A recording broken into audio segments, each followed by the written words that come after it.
Good evening, everyone. As you may have just heard, we're getting some feedback in here. Um, as you may have just heard, this meeting is going to be recorded and available for others to view and participate in that way.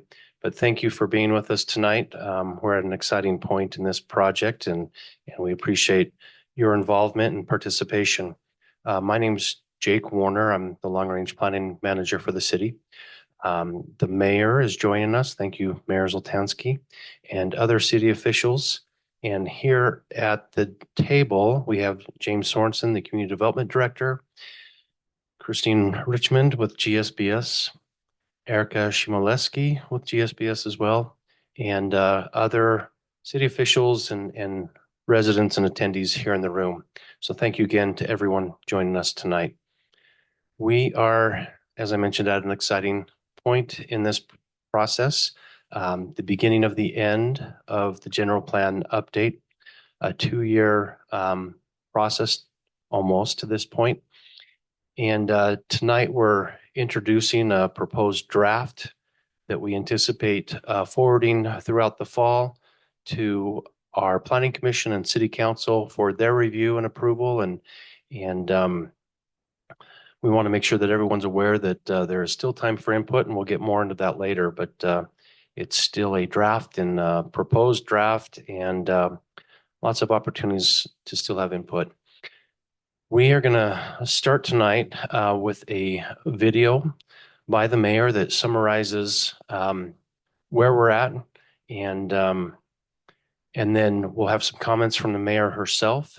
I'll give a few brief comments, and then GSBS is prepared to provide a presentation to help us all get a little more familiar with the document and let us know where the document will be available for those that would like to get into it a little bit more and become more familiar with it yourself.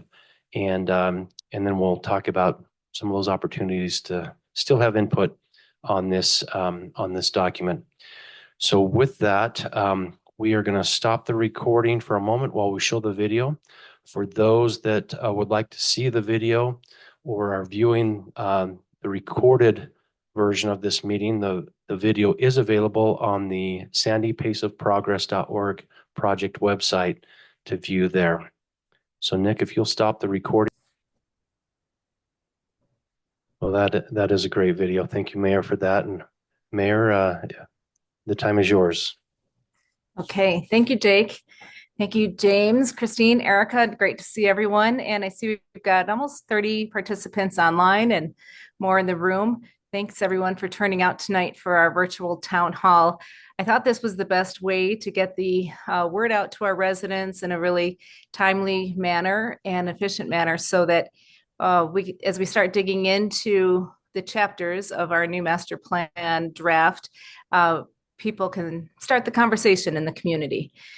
From the beginning of this process, when it started almost 2 years ago, it was just so important to me to make sure that we had given every opportunity to our residents to participate. Why was this so important to me? Well, if you know anything about my story, I started my path on local issues and citizen engagement on an issue involving Dimple Dell Park. And that was paving Dimple Dell Park had been master planned years before. And by the time the residents heard about it, when it was going out to construction, people were pretty surprised by it because there wasn't a lot of public participation in that process. It was mostly done by a team of experts, right? And people very well intentioned, but maybe a little out of touch, so that by the time the projects hit and it came time to turn dirt, it was a project that was definitely out of sync with the community interests. So I didn't want a repeat of that in Sandy. And so that's why the public participation ensures that the plan incorporates our values in the community while valuing our neighborhoods and our open space, and also making room for new growth. People in Sandy, we've heard throughout this process, we want new housing, affordable housing for children and grandchildren so that younger families can move into Sandy. People don't want it to be an enclave for wealthy second home owners. It's we want it to be a vibrant, growing community, very current with a lot of community engagement. So you're going to see those themes come up throughout the master plan that will be presented. And I know we want to dig into it, but let me just leave you with this thought. Our current general plan was established in 1979, and we've never done a comprehensive review. We've amended it and updated it in part as needs presented. But this is the first time we've done a top to bottom review. So this is a really big deal.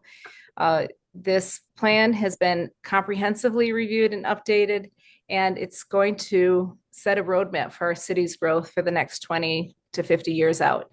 So I'm very proud of the content, but because it is in draft form, it is still amendable. It is still a living document. And in our general plan, we're going to address these important issues: housing options. Where are there opportunities to create housing for people of all incomes and all walks of life? Improving transportation and transit connections, how people move about our city and get to the canyons, get to our transit corridors, to live, work, and play in Sandy.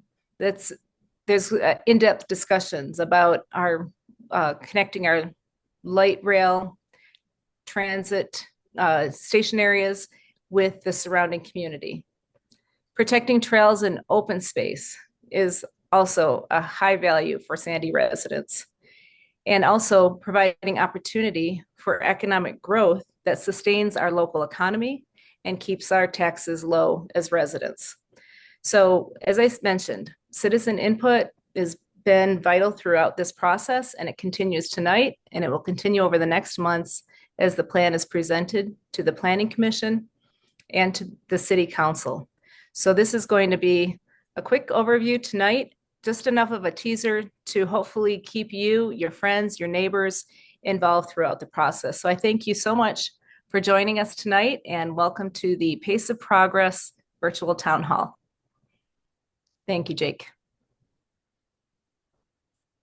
Thank you, Mayor, and thank you for your leadership and guidance throughout this project to this point. I also want to thank our City Council. We do have a couple of council representatives with us in the room, and thank you to our Canyon School District representative who is here as well. So it's a team effort. I just wanted to lay some groundwork for before I turn it over to GSBS to get us into the document itself. State code requires that all cities have a general plan. So what is a general plan? It's a document that addresses present and future needs of the city, and it helps to establish a direction and an expectation of where we're going for future growth and development as a city. So it portrays a vision that is helpful to decision makers, whether they be city officials, mayor, city council, city staff, or potential developers, private property owners, business owners, or school districts. So the state code requires that a general plan have certain chapters, including chapters about land use and transportation, affordable housing. It also recommends that we address other things. It may include such things as economic development, energy and environmental sustainability, parks and recreational opportunities, annexation, and so on. A general planning also includes certain tools to help apply that vision, and we're going to get into some of those tools. So it's common for cities to update their general plan maybe every 10 years. While Sandy City has done a good job at updating portions of the city's general plan, it's been quite a bit longer than that, as the mayor mentioned, since the city last did a comprehensive general plan update. And that's what we're doing with this project, is a comprehensive update to the general plan. It's a big undertaking, so the city has hired a consultant team led by GSBS, as long as other sub-consultant firms that specialize in water, transportation, economic and development analysis. So that team has done a lot of research and analysis into the existing conditions, needs of the city, issues facing us as a region. And as the mayor mentioned, it's been important to city officials that we hear and listen to our residents. And so our objective has been to take the concerns, the needs that have been identified and coordinate those with what we've heard from our residents, the community values that we've heard from our residents, and to reflect in the document those things that make Sandy important and things that are unique to Sandy City. Additionally, since we've started this process, the state has imposed additional requirements on cities, specifically requirements that include a requirement for cities to plan within a half-mile radius of every TRAX or front runner station. And so in Sandy City, we have 4 TRAX stations. And then we also have a portion on the west side of the city that falls within the half-mile radius for the front runner station. So we've incorporated into this planning process the preparation of plans for those 5 areas, the 4 TRAX stations in the city and the area of the front runner station that falls in Sandy City. Additionally, above and beyond that, when we started the process, city officials had some concerns about some of our aging commercial areas. What do we do to keep those areas vibrant and make them more than maybe just a strip mall on the edge of a neighborhood? And so we've also incorporated into this plan the preparation of 6 additional small area plans to look at 6 of our older commercial areas and what we could potentially do as a city to help those areas to stay vibrant and be important to the residents in those areas. So GSBS is here to discuss and introduce the plan. My printer is actually still printing the document that I received today, and it's a big document. There's a lot to it. There's a lot of content. And so our hope today is to introduce the document, help you get familiar with the structure of the document, some of the tools, let you know where you can access the document for yourself, to dig into it, specifically those pieces that are important to you. And again, we will talk more about how to still make your voice heard throughout the process. So with that, I'll turn it over to Christine and Erica from GSBS. Thanks, Jake. So as Jake mentioned, I am going to go over some of the main parts of the document, how to access it, how to use it. And then Christine will get into the nuts and bolts of some of the big ideas that we're really showcasing here. So we kicked off this general plan process back in November of 2022. So that was a very long time ago. And there's been a lot of opportunity for people to give their insight and leave their comments. And we've done a lot of community engagement. We've had this 3-step process that we've really used the entire time based on what you have. We then looked at what you want with an extensive public engagement process. And then we looked at from where we are to what you want, how do we get there? And we really came up with an implementable action plan. This QR code that is on the screen right now will take you to our website, sandypaceofprogress.org. And the document is housed right now on that website.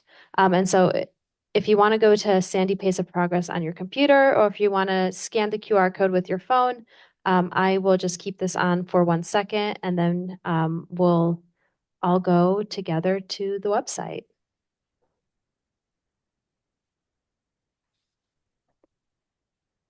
Alrighty, so on sandypaceofprogress.org, I'm just going to stop my screen for 1 second so I can bring up the website. This is our landing page. You all joined the virtual meeting either from here or from a social media post. So at the end of this meeting, we will actually be changing this button, and that will house this recording so you can come back to it and look at this recording again and really dive into things. The mayor's video is on here as well. And then we have our draft plan for you all to review. It is broken up into 8 sections, along with, as Jake mentioned, an appendix with all of our station area plans and an appendix with all of our neighborhood activity centers. And then there's leave a comment box right here. You can type in any comment. So, looks great, or, I still have a concern about something. This is it. And then you can hit submit right here, and it will deliver us an email, and we are keeping a log of everyone's comments, and we look forward to addressing them. So when you click any of these sections, it will take you to a PDF that will actually bring up that section. And so you can actually take this and scroll through and see what's on there. And it all says draft because it is still a living document. It is still editable. And we also broke it up into these sections so you can actually go to what is interesting to you. If you're really interested in economic development or you're really interested in transportation, you can go to that section, click on it, and it will bring up the section. We start with an executive summary, which gets into a little bit behind the document. It's a one-pager. You can read that. And then if you're more excited about something, you can get down into the meat and potatoes of it.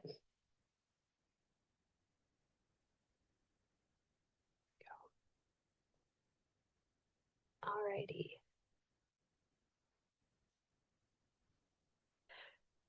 So as I mentioned, this plan is broken up into 8 sections. The first one is just an introduction. It gets into community engagement. And then we get into our chapter sections. The first one is about livability. That has a lot of your housing. It has a moderate income housing section in it. Then we get into community, which is all about parks and recreation, social, anything that really builds into your community, health and safety. Then we go into mobility with transportation, and then we have economic development, environmental stewardship, which talks about air quality, water conservation, stormwater management, and then we get into targeted growth. And this section is all about your annexation policy. It's all about the future land use map, which Christine will go over in great detail. So as the mayor mentioned, as Jake mentioned, community engagement was a very big focus during this general plan. And so we actually have a chapter dedicated to each and every single engagement event that we did. And we talk about what that engagement event was, when was it held, what were the outcomes of that. And so here we can see, we had subcommittees. So there were 20 subcommittee meetings. We did 3 statistically valid surveys that went out to hundreds of people. We had a steering committee. We had steering committee meetings. We had smaller stakeholder workshops. And then, of course, we had our custom website. We had open houses. We had tabling events. We went out to the Balloon Festival. We went out to 4th of July. So we really tried and we really got into the community and were able to get a lot of people's feedback.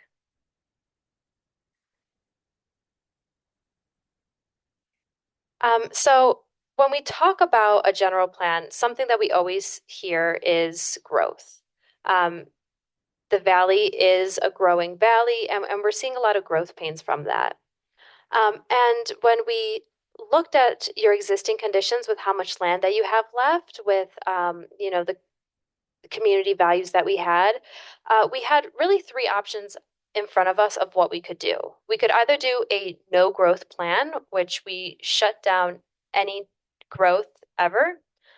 We could do a moderate growth plan, where we really target the growth in areas that it makes sense while protecting those areas where growth really doesn't. And then we had a high growth plan, which is very similar to what a lot of other cities are doing in the valley. And that's implementing aggressive strategies to accommodate a lot of growth.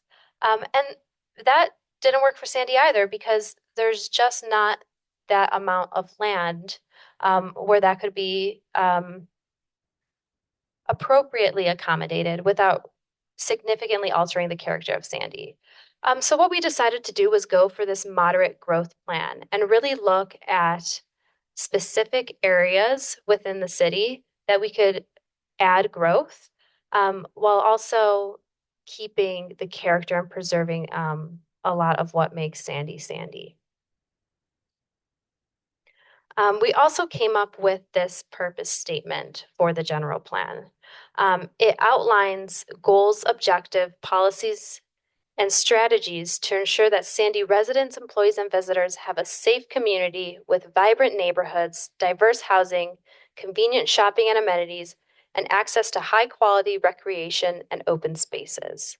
And so this purpose statement really drove us and drove the decisions that we made in the general plan. So part of the general plan, we also had these community values, and this was derived from all of the community engagement that we did, all of the open houses, all of the tabling events, all of the surveys. We really drilled down into what people thought Sandy made Sandy. And so what we found was a premium location, having, an emphasis on efficient, safe, and really convenient access to a lot of different things people really enjoyed about Sandy. The feeling of community with the fundamental importance of nurturing a strong, healthy environment was so important. There's so many things here in Sandy that really build your community, so many events, just friendly neighbors. That is a huge part of what makes Sandy Sandy.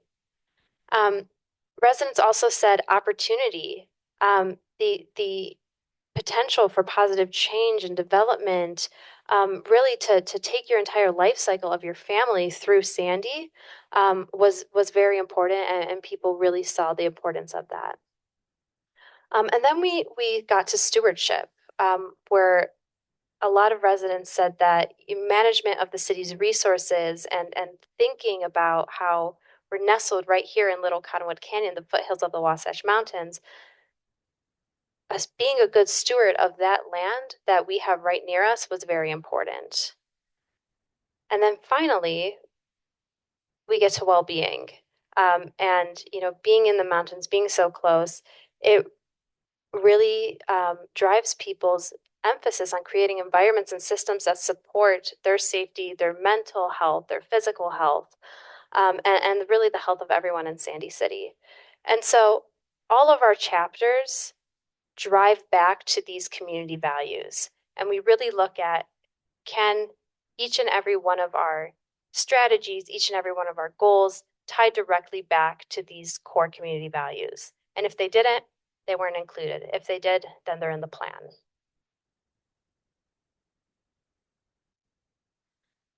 So the last part of the framework are these key strategies.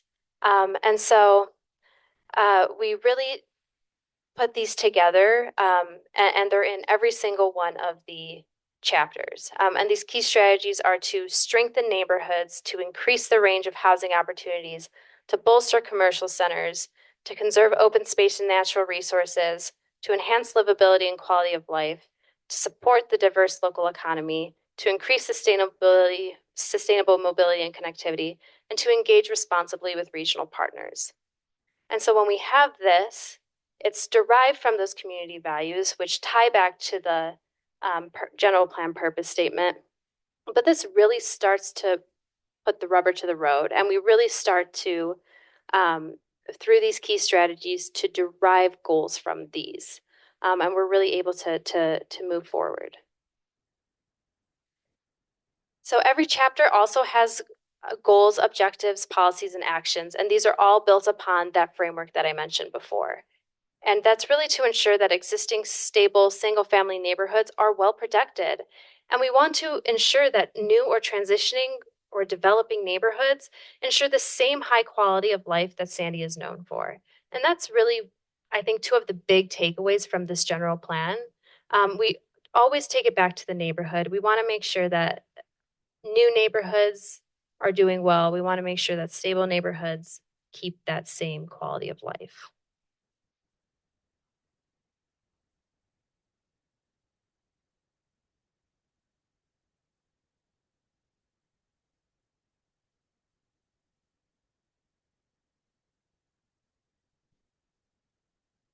It's this, okay. I'm not great at technology, which is why I'm not going to run my own slide deck, but thank you. So what you're going to find when you start exploring the general plan document is that there are a number of tools that we've identified that will help Sandy's decision makers, help the community implement the strategies, implement the vision for this general plan. And so there are a number of recurring themes that you're going to see. One of these that we really want to focus on is the idea of adding housing in targeted locations that will meet the need of a wide variety of residents, whether those are new families starting out or seniors who have an established social network here in Sandy and are looking to downsize, but want to stay in the community and stay near their friends. And so one of the tools that you'll see referenced is this idea of missing middle housing. So this is the type of housing that is appropriate for people in both of those situations. And this this slide shows some examples of what those types of housing could be. That includes townhomes, single family homes on small lots, and duplexes. And you can see they're a smaller format that allow a more efficient use of available land, but they're not out of scale with a lot of the neighborhoods. And so this blends the need for scale and being appropriate adjacent to existing neighborhoods while also adding opportunity for new families and seniors and others to join the community. Another theme that you'll see is this idea of taking advantage of investments in infrastructure and other amenities that have already occurred in the community and making sure that we're using them as efficiently as possible. This map is an example of 9400 South, where there's already been a lot of investment in that highway, in that amenity. There are already existing nodes of activity along that roadway. So the plan takes this idea of let's be more efficient with how people get around. Let's make people more mobile and also take advantage of investment that's already occurred. You're going to see a recommendation in there to turn 9400 South into a multimodal transportation corridor that includes trails and bikeways, but also has an opportunity to add transit to more efficiently move people along the 9400 South corridor and get people to the nodes that already exist. That includes the hospital and the amphitheater. It includes Alta Canyon Center and the amenities that are along State Street that are already served by the north-south tracks line. So these are some of the themes you're going to see and some of the big ideas you're going to see in the plan.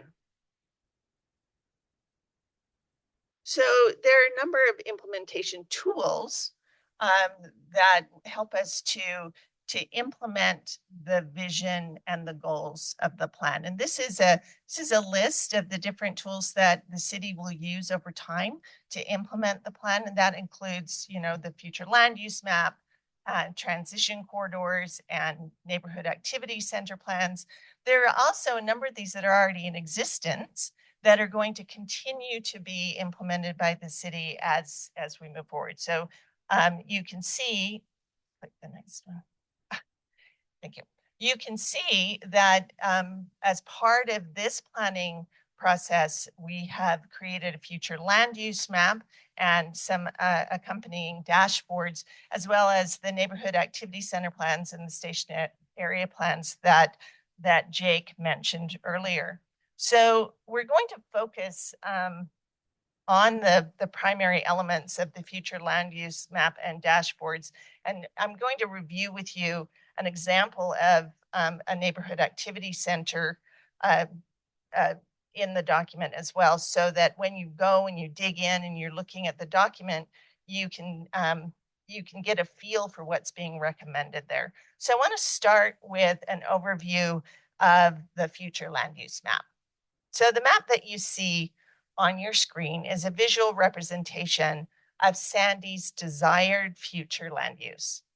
So it is a guide for planning and policy decisions regarding development, zoning, and land use. The map helps all stakeholders, Sandy, meaning the city council, the planning commission, developers, property owners, understand that Sandy's vision for the future.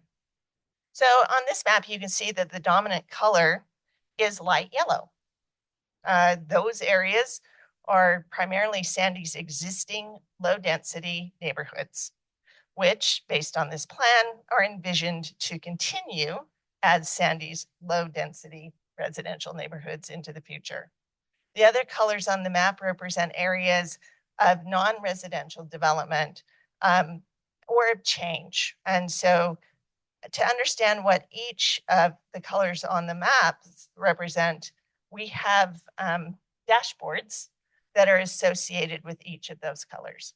So the dashboards collect all of the policy direction and goals and capture that direction in one place so that users of the future land use map have a better understanding of the future for each area of the city. So you can see on this dashboard that there's land use direction.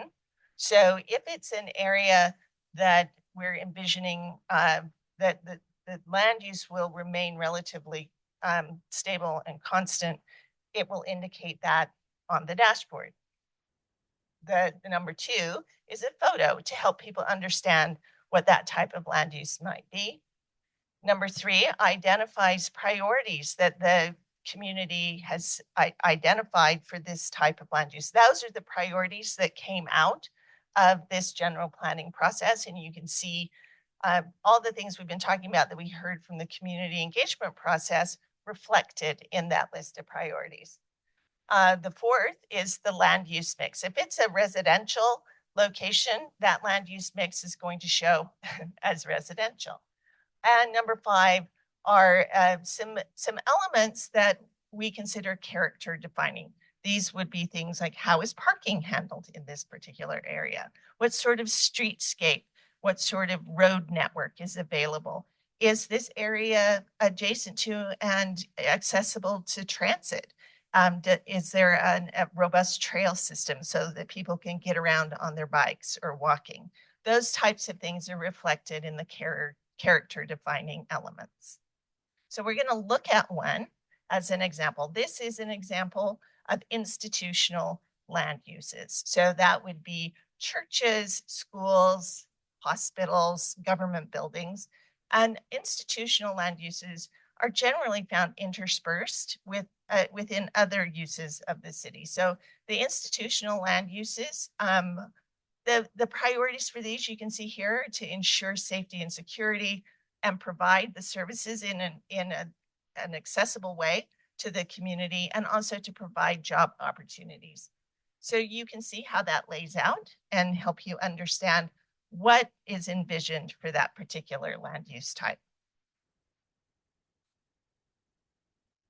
So this is the future land use map with some things called out on it, including the areas, these are the primary areas where we're anticipating that the targeted growth could occur.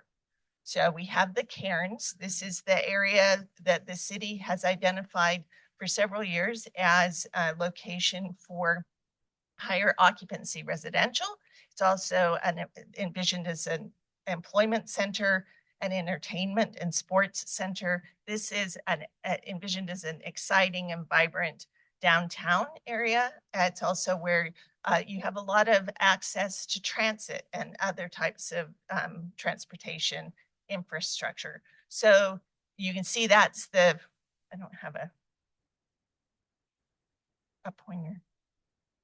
Can you point? So you can see that the cairns area is, oh, thank you, is called out on the map. And the cairns plan, it is an appendix to this document, so people can go there and see the details of what's envisioned. You'll also see that annexations are identified. So right now on this map, they're showing as not being part of Sandy. But in the annexations chapter, you can go there and see how those areas if and when they are annexed into Sandy, how they'll be added to the future land use map. So that information is there and available. We also have something that says SAPs. Those are the station area plans. So each of those areas that is represented by a circle around the station platform has a plan that envisions how additional development might occur in those areas to take advantage and create transit supportive communities within Sandy. We have what's called NACs. Those are the neighborhood activity centers. And we're going to dig in a little bit in a few minutes about what an NAC plan, how that's laid out and what that means. We also have here a flag that says transition corridors. These are existing roadways in the city that have a higher volume of traffic on them, vehicular traffic, but in a lot of cases, they still have single family homes that are along those corridors. So this plan identifies opportunities or ways in which, if a property owner chooses to, how they might transition those to a more well, it's not really, it's that missing middle housing concept that perhaps it's townhomes or duplexes to act as a buffer between that traffic and the single family neighborhood that's on the edge. So I'm sure we're going to have some questions about that when we get to questions. So let's go to neighborhood activity centers. So one of the main tools for targeting growth is in these areas of the neighborhood activity center. So all commercial area centers go through a life cycle. The goal of the neighborhood activity center is to improve economic performance and strengthen the tax base of some centers that have been identified by the city as those that might benefit from a closer look at what their future might be and how we might be able to help transition them into a type of development that serves the neighborhood in a little more comprehensive way. So you can see on this slide that when we think about commercial centers and their life cycle, they emerge, they're popular, people are going to them, they grow, and then they reach maturity. And in some cases, there's a new shopping center that comes up down the road. And so this one might go into decline. And then it's time and it's right for revitalization or reimagining and then continued evolution as we go. So the centers that we've been looking at, we're thinking about how they might be revitalized or reinvented in order to be robust contributors to Sandy's tax base. So I want to focus in on the Fiesta Village Center. So you can see that this center, many of you are probably aware of this center already. It's where there's a Reams, Highland Drive and 8600 South. We have the map there on the screen, and also some of the stores that are there. This is where the Pickler is, for those of you who pickleball.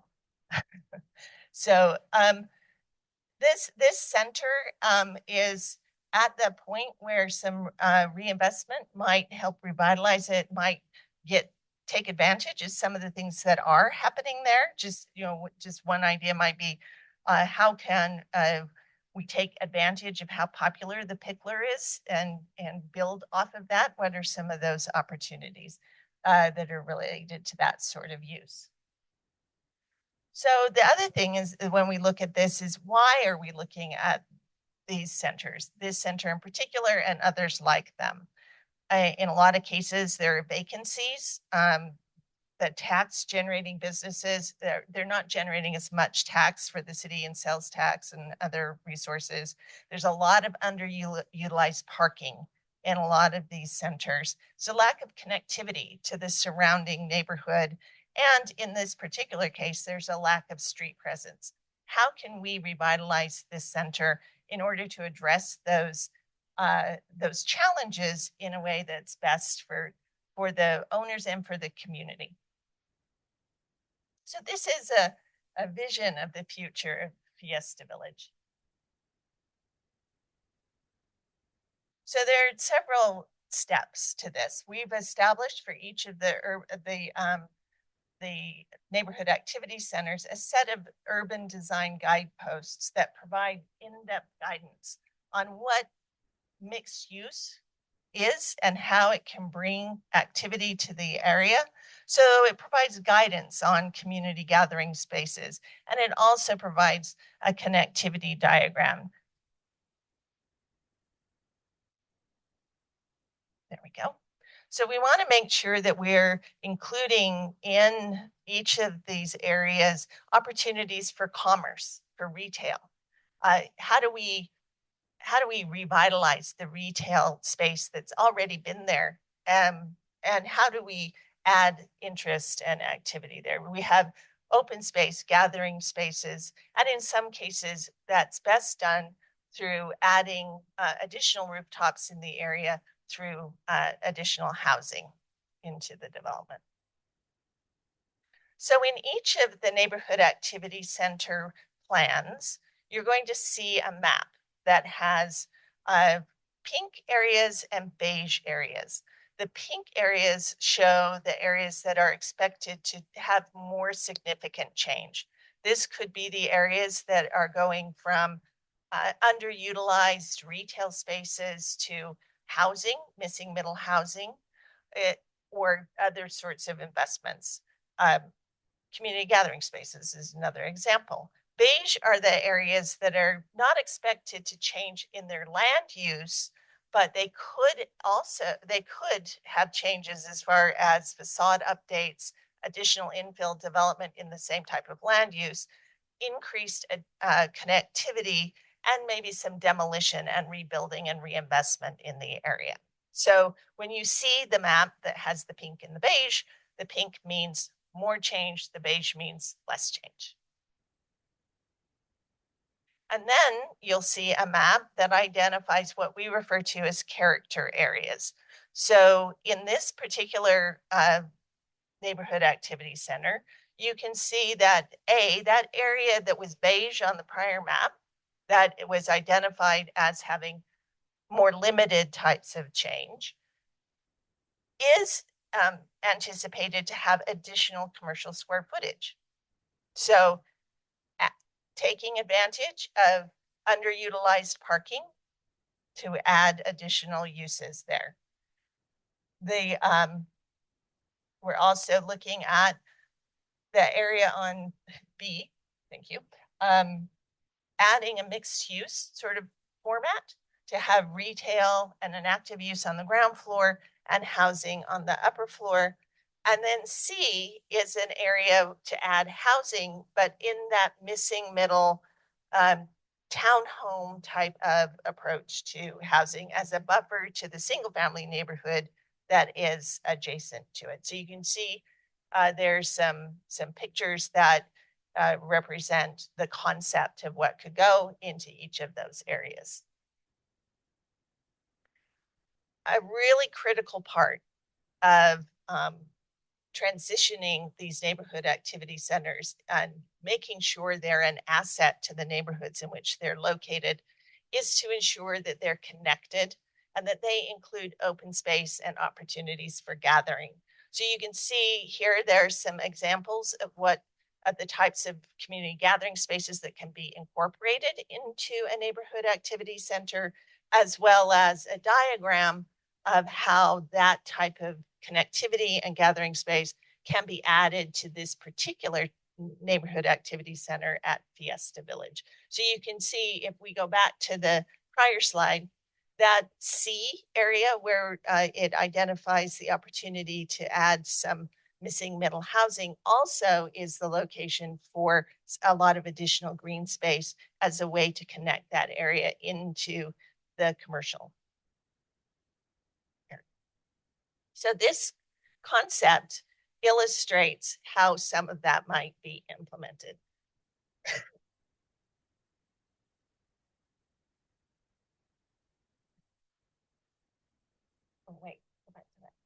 So this concept illustrates how this could be implemented as part of a neighborhood activity center.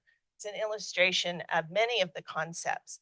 One of the things I want to make sure we all understand is that the neighborhood activity centers are included as guidance for how these areas could move forward. These are areas that are currently owned by private individuals.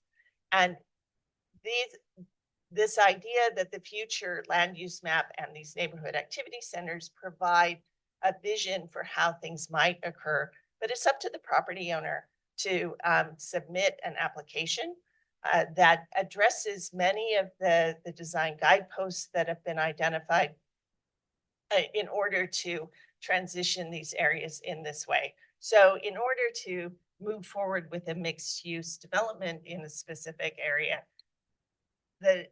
a master plan that addresses these elements would have to be submitted and reviewed by the city. So what happens next? We're going, this particular version of the plan will be going before the Planning Commission for their review and changes. Then it will be before the City Council for their review and changes. And right now it's identified for adoption in November.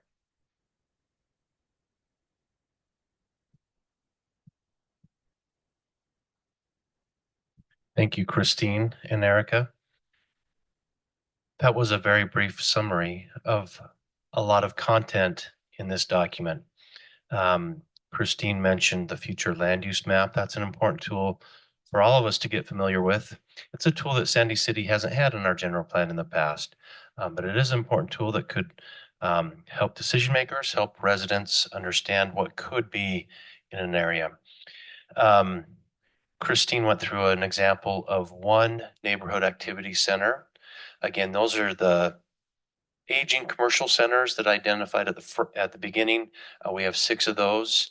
And so we've got a chapter in the document for each one of those 6 areas.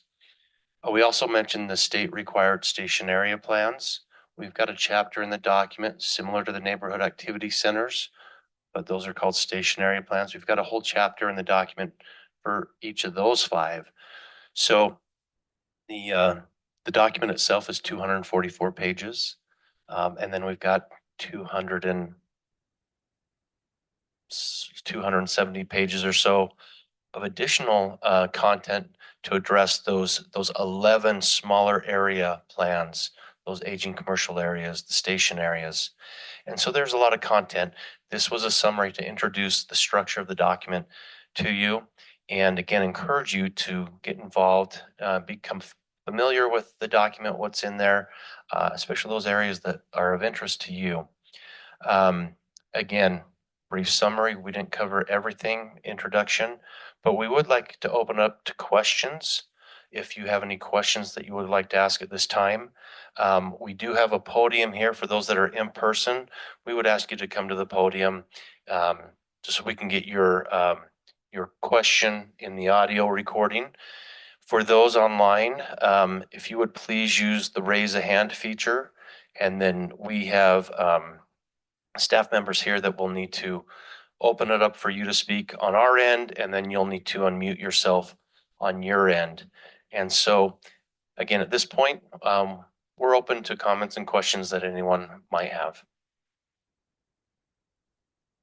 So we do have someone in person coming to the podium. And again, if you're online, please use the raise a hand feature and we'll get to you individually. I do have several questions. Let me turn that on. Hold on just a minute.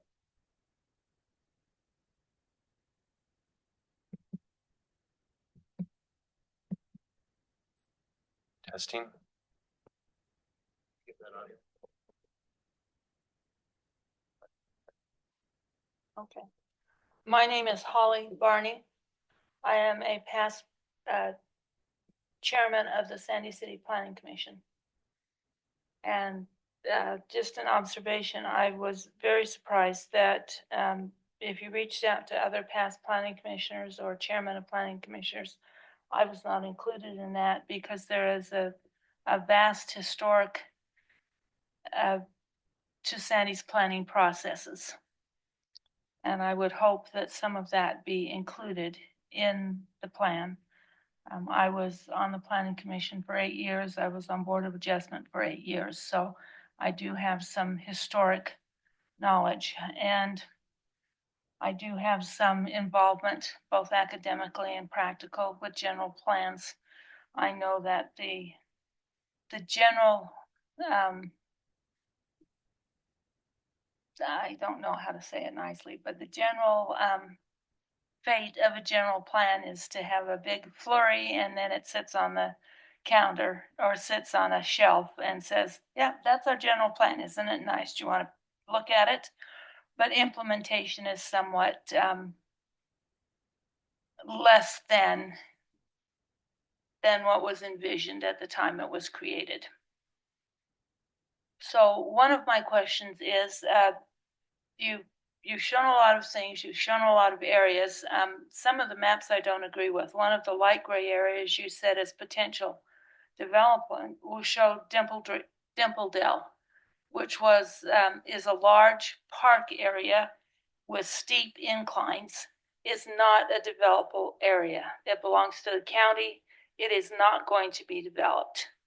And yet it is shown on the map you put up at the very beginning as here is one of the developable areas, the light density now. It just simply is not going to be developed.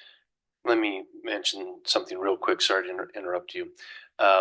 There is a neighborhood activity center that kind of straddles Dimpledale that we do call the Dimpledale Neighborhood Activity Center. I don't know if that's what you're referring to, but it's... And there's a horse.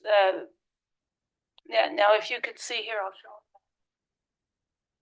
that one. That right now. It's just, there's a lot. There you go.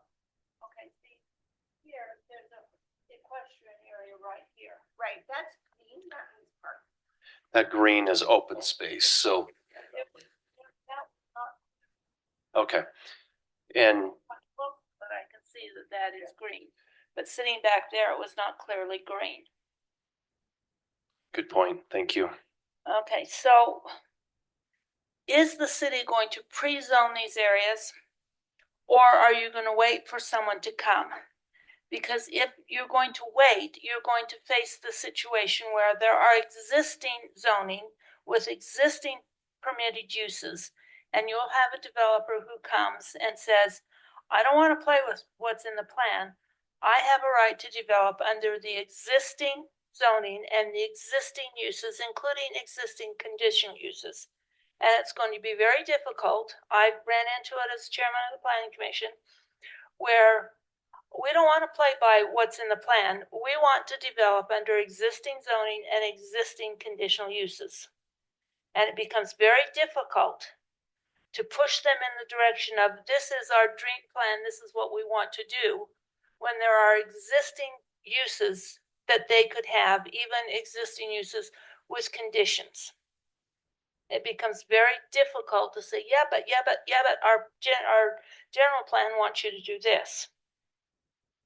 And that is one of the downfalls of general plans, unless the city is willing to implement those plans in a zoning scheme prior to getting a proposal.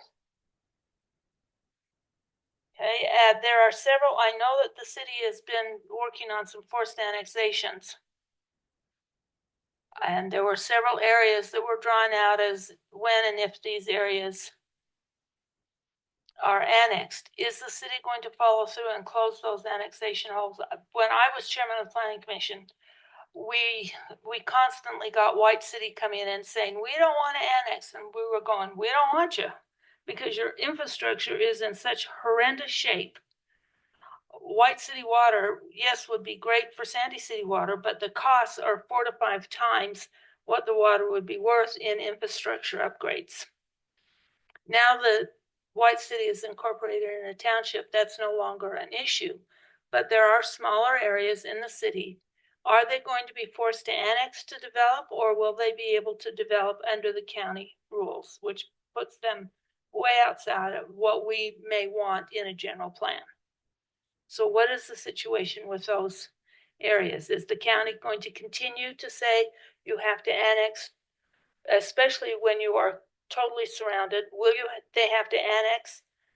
And when they annex, will the general plan zoning and plan be put on those areas, or will it be the adjacent zoning? So those are all good questions. So your first question about zoning, that's ultimately a decision that the legislative body, the city council, would need to make. Generally, that is not looked upon favorably in the state The of free Utah. zone, I know. Respect for brought it up. private, it's a respect for private property rights. In Sandy City, the majority of the city is built out. There are these targeted areas of potential growth, and it's potential. It's when the property owner is ready to redevelop. We feel like there may be some higher and better uses that we're trying to capture here, to take advantage of opportunities, additional housing, correlate the transportation corridor with the adjacent land use, build the commercial tax base, those type of things. But I think I shouldn't say that we as staff have a recommendation there, but I would not anticipate that there would be forced zonings on associated with this plan. Now, So then you're going to have brand new built, stick built or otherwise, projects in an area that you want to develop this way, and you're going to have new development, either residential or business, that do not meet the standards of the general plan. and that's a good point, and that your voice will be heard, and that's something that the Planning Commission and the City Council could take into consideration. I don't think that would be a recommendation from staff. Just to, again, as far as annexations, whether we like it or not, the state legislature has taken that upon themselves and have established that within 3 years, all of those holes within a municipality. And I'm aware of that.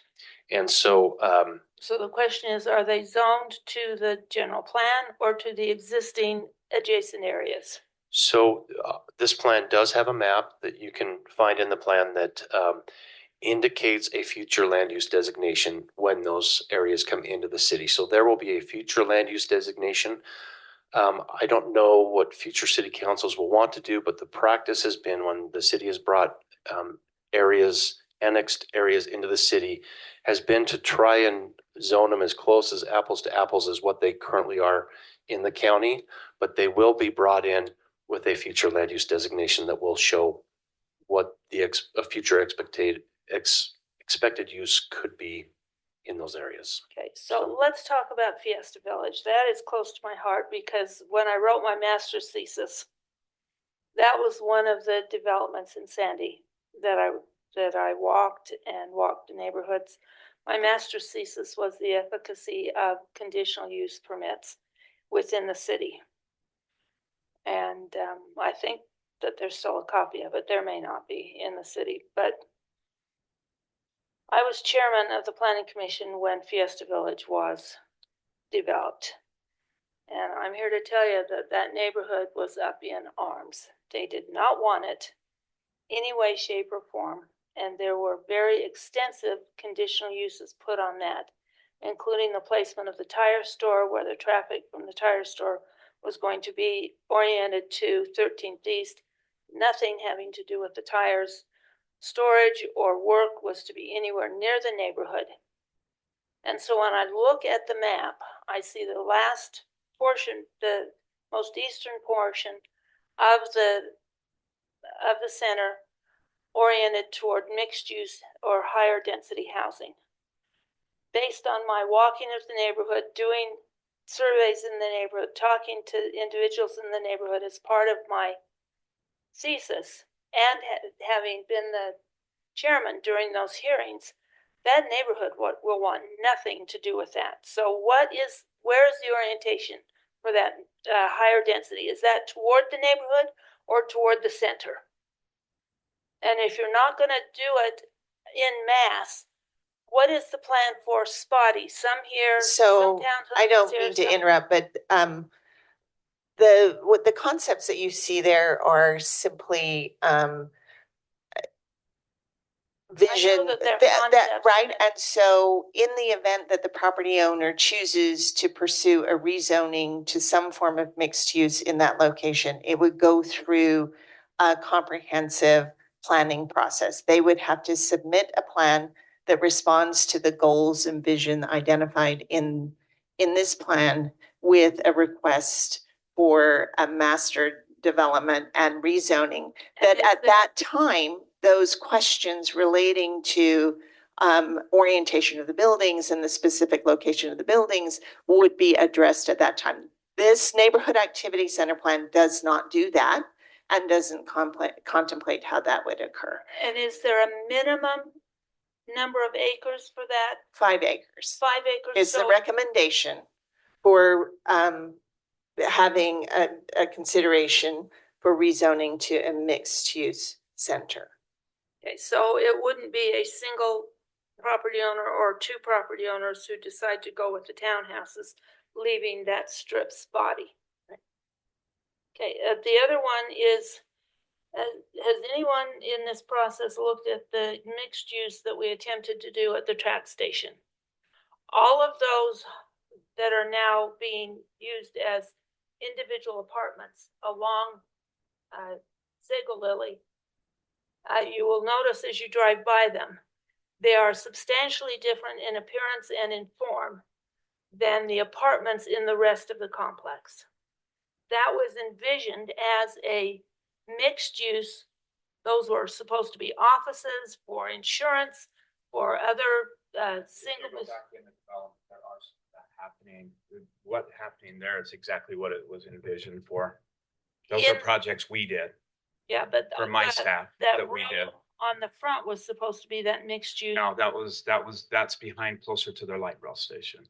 Well, I could take you up there and walk up there and look at it. Intentionally, when we approved the project. No, that was my staff who approved that. That's later. That was just approved that many years ago. That was my staff. That was Mike Coolum's staff. Yeah, and I was who approved that. We need to, if there's some comments that you could give us, we would love to have them submitted in, Holly. That would be great. We have a lot of commenters online. We would love to have you come. We have a lot of hearings still for Planning Commission, and we would love to have anyone who wanted to attend the Planning Commission meetings and the City Council meetings to give your expertise.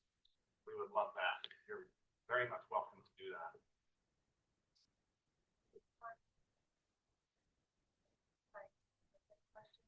Okay. So we have some comments and questions online. Let's see, how do we anticipate consumer trends for 15 to 25 years from now? We've seen huge changes over the years that impact retail centers. I will say that retail is changing. We've had a lot of push and pull on how prescriptive we should be in this plan, how broad we should be. It's fairly broad, but it provides some direction. And so we anticipate that there will continue to be changes in retail trends. We feel like we've provided enough flexibility in the document that allows for that, but still keeps it contained within the key strategies that have been identified for the city. I would just add to that the purpose of the framework that Erica reviewed early on in the presentation is for those exact situations where we can't anticipate today what might be needed in 20 years from now, but the framework is intended to provide the foundation based on values and the community to help guide decision-making in the future. Additionally, it was important to me that we laid that foundation to establish how we got to the end result, the final product. There is a process where a commercial property owner or developer could request an amendment to our plan. And, and that would be a city council decision, but we have the foundation in there. If they want to amend the plan, what's the foundation that we then need to build an amendment on top of? And so there's a lot of layers in there to help with that. There is a process to adjust as needed in the future.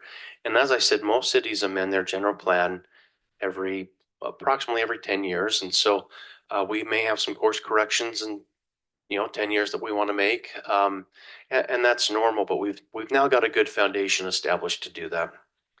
The question was brought up about accessory dwelling units. And this is an interesting topic.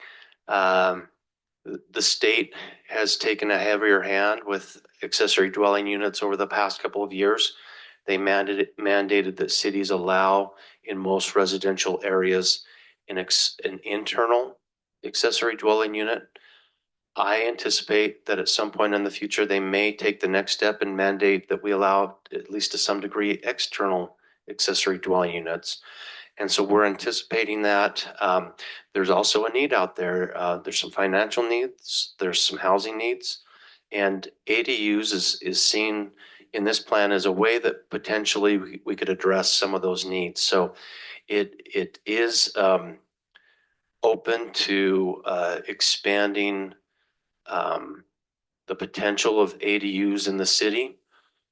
Ultimately, we'll have to get into the weeds of that with some code changes in the city. So the code is what would regulate that, but the document is supportive of looking at that and potentially open that up.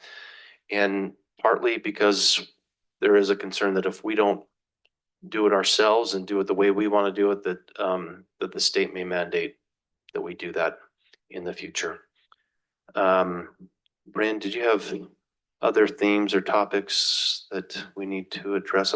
I'm looking through a few others here.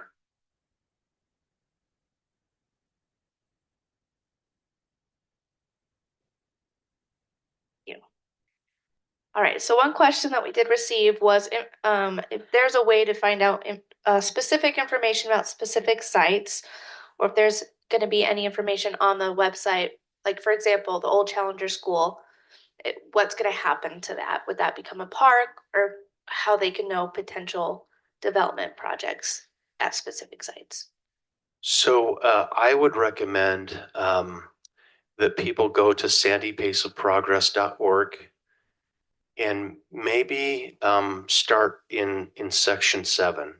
Section 7 is called the Targeted Growth Plan. It highlights the tools and the areas where we have identified that may be more appropriate for some growth. And so the future land use map that we talked about is in there. The dashboards that help define the land use categories on the future land use map. There is a summary there of our station area plans, of our neighborhood activity centers. Outside of the cairns, those are the principal tools that are identified, the principal areas and tools that are identified for growth.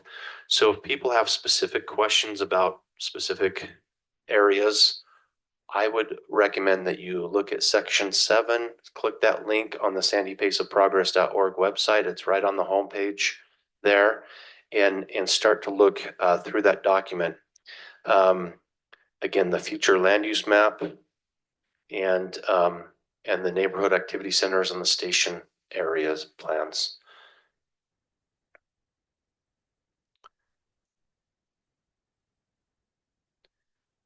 Let's see, there's a question here about canyon traffic.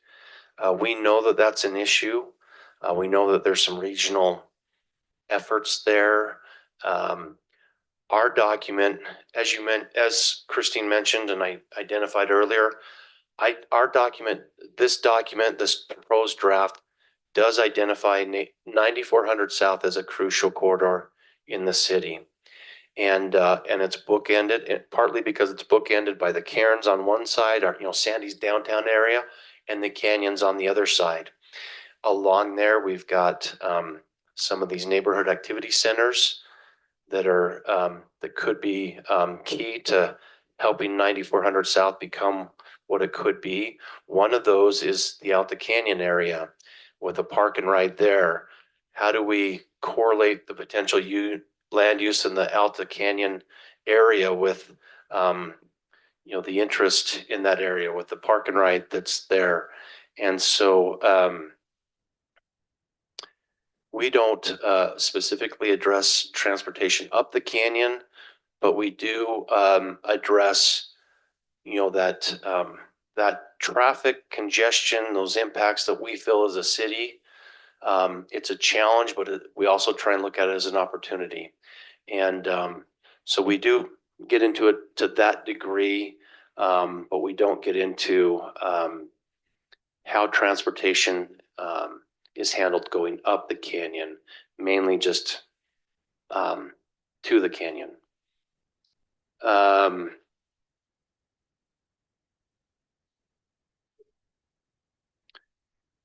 Let's see.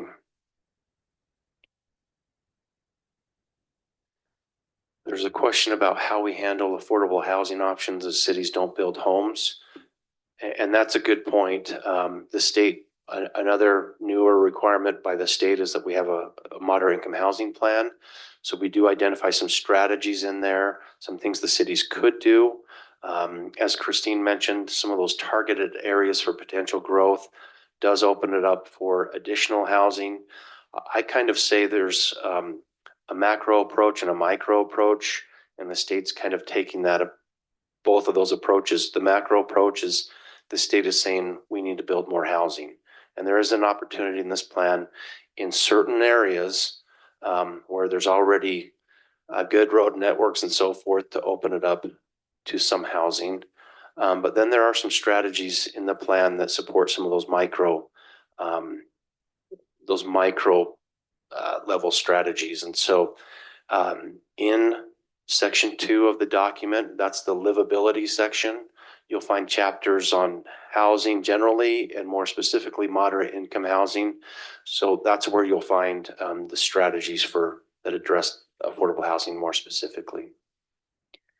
All right, Jake, we've got two more Q&A questions. One on code enforcement and if the general plan will help educate citizen education for expectations for compliance for neighborhood preservation policies and addressing code enforcement. And then another one for how these revitalization plans will affect parking. And then we also have 2 hands raised as well. Can you repeat the first part of that again? Yeah, so we have one question that it's asking about how the general plan is going to affect code enforcement and if that will include citizen education and expectations for compliance for neighborhood preservation policies. So there are some goals and objectives in the document about neighborhood preservation, beautification. It does recognize the important role that code enforcement plays, the opportunity there for maybe even some proactive education, which we already do to some degree. And then, so there are some things in there. Again, that would be in section 2 of the document. I would look at the goals and objectives of section 2 there. And then the second part was parking. Yeah, how all of these revitalization plans for all of these areas will affect parking in Sandy. Yeah, so one of the things that we anticipate doing after the general plan, hopefully it gets adopted at some point in the future. Once it gets adopted, we are going to need to do some work on our codes to make sure that they're reconciled to the vision of the general plan. And one of those areas that we're going to have to look at is parking. We have parking requirements currently. The question is, are they the right requirements? Do they balance? This plan identifies that in a lot of our commercial areas, we have maybe too much parking. Maybe there's a better utilization of some of those parking areas that could be utilized for more vibrancy for some of those gathering spaces. But we know that it's important that we have sufficient amounts of parking as well. Too little parking is a problem. Too much parking is not an efficient use of the space. And there's some trends that are changing how we look at parking. There's the micromobility stuff. There's my family doesn't spend 2 hours grocery shopping every other week anymore. My wife gets online and places an order, and we go and we spend 5 minutes there picking it up. So this plan recognizes some of those changing trends, and then we're going to have to follow this up with some code amendments and do some further study into some of those things. All right. Okay. We do have 2 hands raised, so I'm going to allow Mary C to talk, and then after Mary, we'll go to Tom. We are running out of time, so let's take those 2.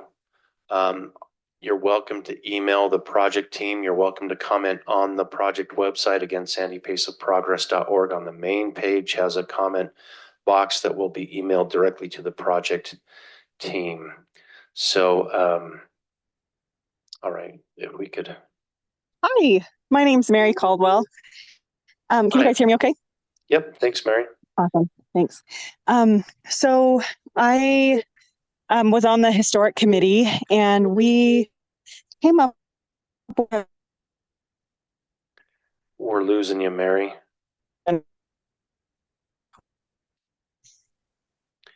the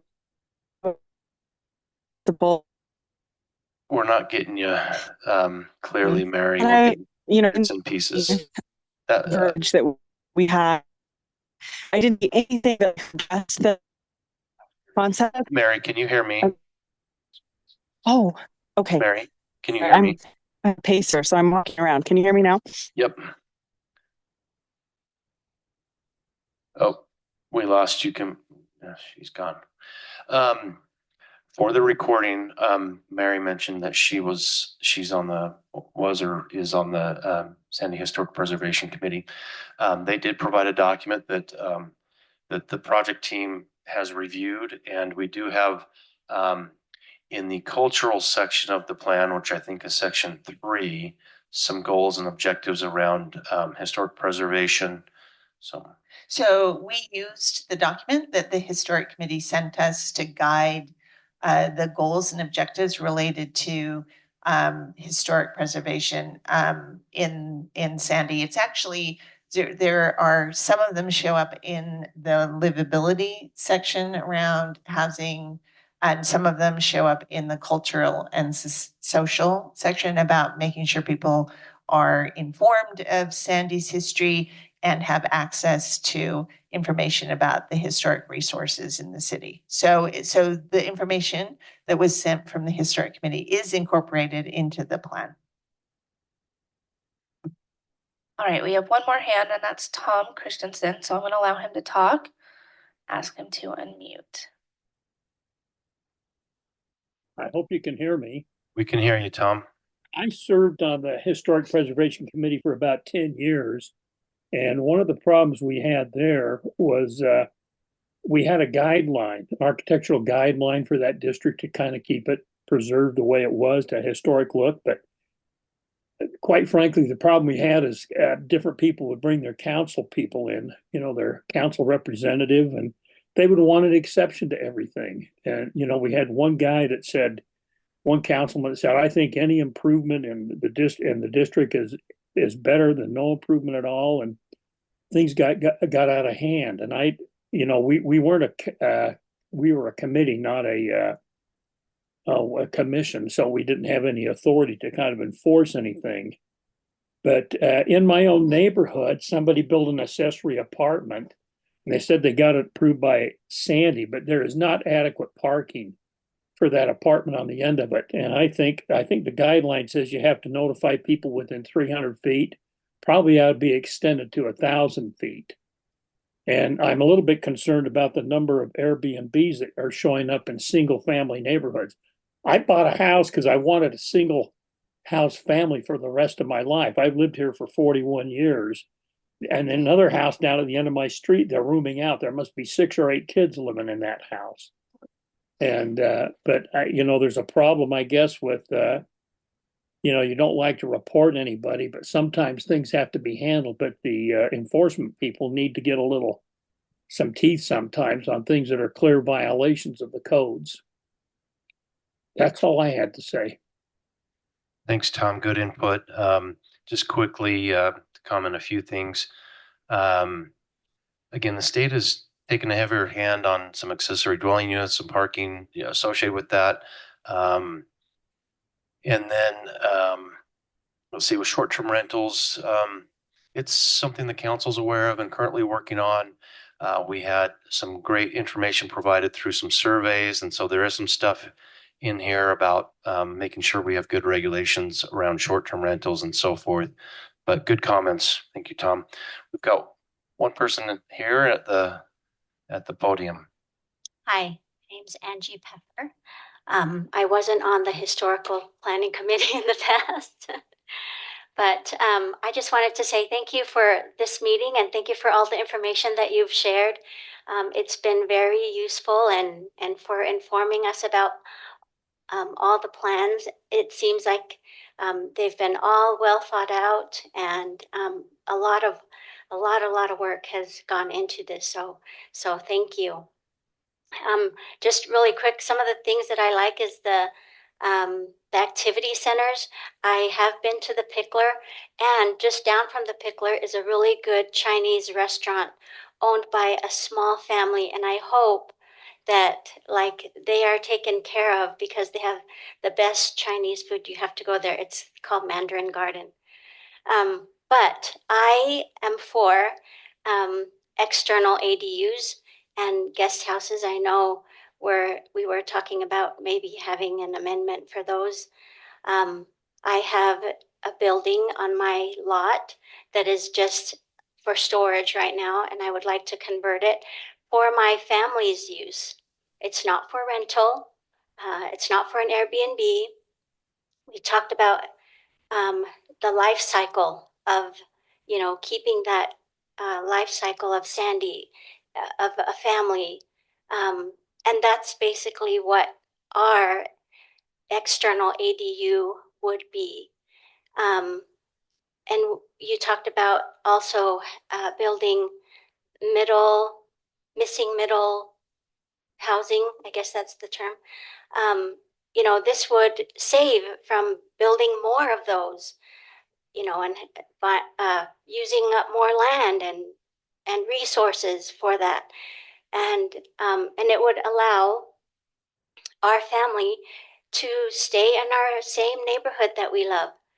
Now, I understand there's parking regulations, and I know one of the complaints that neighbors have is that it not be two-story and that you can see in your neighbor's backyard and all these other things. But I hope that we consider where if my neighbors don't mind my ADU or my guest house, so just like if a business were to be coming into my neighborhood, we all have to sign it, right, or to approve and know about it.